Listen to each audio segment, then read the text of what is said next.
और एक बड़ी खबर इस वक्त की राजस्थान से आ रही है। गहलोत ने मंत्रियों के इस्तीफे ले लिए हैं और सभी मंत्रियों के इस्तीफे ले लिए गए हैं। मुख्यमंत्री अशोक गहलोत ने सभी मंत्रियों के इस्तीफे ले लिए और कल मंत्रिमंडल में एक बड़ा फेरबदल देखा जा सकता है। कांग्रेस दफ्तर में एक बेहद अहम बैठक कल होने वाली है और इस पर आगे की रणनीति बनेगी। लेकिन राजस्थान से इस वक्त की यह बेहद अहम खबर, गहलोत ने अपने मंत्रियों के इस्तीफे ले लिए हैं। कल बेहद अहम बैठक कांग्रेस दफ्तर में होगी और इसमें नए मंत्रिमंडल पर चर्चा और नए नामों को तय किया जाएगा। हमारे सहयोगी भवानी सिंह की इस वक्त की ये एक बेहद अहम खबर।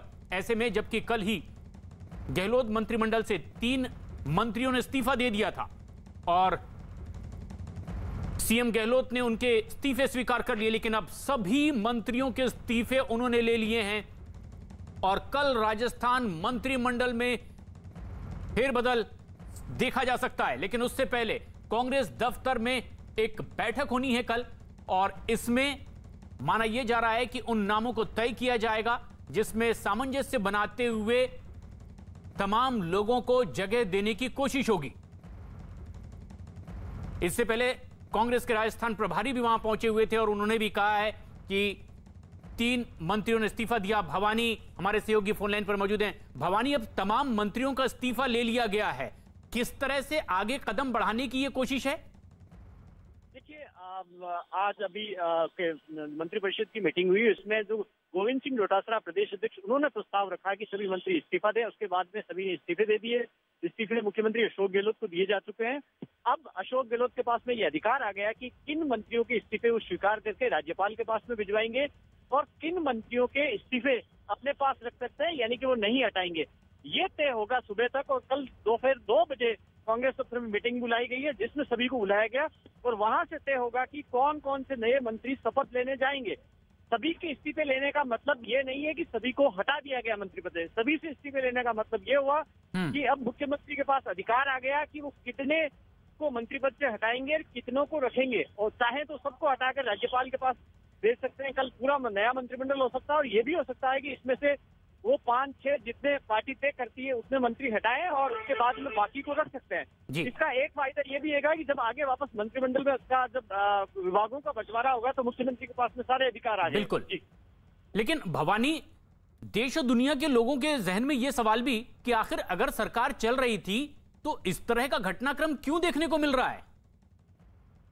देखिए, यही सबसे बड़ी बात है क्योंकि राजस्थान की स्थिति से वाकिफ है। राजस्थान कांग्रेस में जैसे हालात थे सचिन पायलट और अशोक गहलोत को लेकर, पार्टी के अंदर काफी उठापटक है और दोनों गुटों के बीच में। और अब यही कोशिश होगी पार्टी हाईकमान की कि किस तरीके से दोनों को, सचिन पायलट और अशोक गहलोत को बैलेंस किया जाए। और यहाँ पर इन मंत्रियों को लेकर भी कई मंत्रियों को लेकर नाराजगी थी, अलग अलग तरीके की विधायकों की नाराजगी आई। तो अब उसके बाद में अजय माकन, राजस्थान कांग्रेस के प्रभारी है, वो आए हुए हैं और पार्टी के तय एजेंडे के मुताबिक उन मंत्रियों को हटाया जाएगा। 3 पहले हटाए जा चुके हैं और उसके बाद में एक नया चेहरा देने की कोशिश होगी। वो ये राजस्थान के अंदर मैसेज देना चाहेंगे कि जिन पर भी आरोप थे उनको हटा दिया गया, एक फ्रेश मंत्रिमंडल बना, उसकी कोशिश होगी। अब कल यही देखना होगा कि क्या सभी मंत्रियों के इस्तीफे गवर्नर को भिजवाए जाते हैं स्वीकार करने के लिए या फिर उसमें से कितने मंत्रियों के इस्तीफे गवर्नर को भिजवाए जाएंगे और कितने मंत्री पद पर अभी बने रहेंगे, ये तय होना है। भवानी, जो बेहद अहम खबर आप दे रहे हैं कि तमाम असंतुष्टों को भी संतुष्ट करने की एक कवायद, सभी मंत्रियों का इस्तीफा ले लिया और कल फेरबदल जमाने के सामने होगा। लेकिन बड़े सवाल ये भी कि क्या असंतुष्ट संतुष्ट हो चुके हैं, उसका कोई फॉर्मूला अब तक तय हो चुका है? देखिए प्रशांत, उसका एक फॉर्मूला तय किया है पार्टी ने, उसमें 6-4 का फॉर्मूला है कि जिसके अंदर 6 अशोक गहलोत के मंत्री बनेंगे और 4 सचिन पायलट के। पहले जब जो मंत्री पद की 12 सीटें जब खाली थी, क्योंकि ये सीटें ज्यादा बढ़ जाएगी तो फॉर्मूला उसी हिसाब से आगे बढ़ेगा। यानी कि 6-4 के रेशो के अंदर अगर 20 नए मंत्री शपथ लेते हैं तो आप उसी रेशो के अंदर अशोक गहलोत के मंत्री होंगे और उसी में सचिन पायलट के मंत्री होंगे, ये होगा। लेकिन यहाँ पर केवल सचिन पायलट और अशोक गहलोत की नहीं है। अशोक गहलोत के सामने दूसरी चुनौती ये है कि जिन निर्दलियों ने उनका साथ दिया वो उनको उनमें से मंत्री बनाना चाहते हैं। जो बीएसपी से कांग्रेस में आए 6 एमएलए, उनमें से मंत्री बनाना चाहते हैं। और पार्टी हाईकमान और खासतौर पर सचिन पायलट का प्रोटेस्ट है, उसके बाद में उनको अभी मंत्री बनाने के लिए लाल झंडी है, यानी कि उनको शामिल नहीं किया जा रहा। तो कई सारे पैच फंसे हुए हैं। मुझे लगता है कि जो पैच फंसे उसी को देखते हुए सबसे पहले इस्तीफा लिया गया, जिससे एक ज्यादा मौका मिल जाए कैसे इस असंतोष को दूर किया जाए, क्योंकि राजस्थान के हालात जिस तरीके से जो नाराजगी थी सचिन पायलट की बगावत की उसके बाद काफी चुनौतीपूर्ण है। भवानी, आप बने रहे हमारे साथ। कुछ देर पहले आपने राजस्थान के इस पूरे घमासान पर सरकार के मंत्रियों और कांग्रेस के विधायकों से जब बातचीत की थी तो उनका क्या कहना था, ये भी दर्शकों को जरा सुनाते हैं।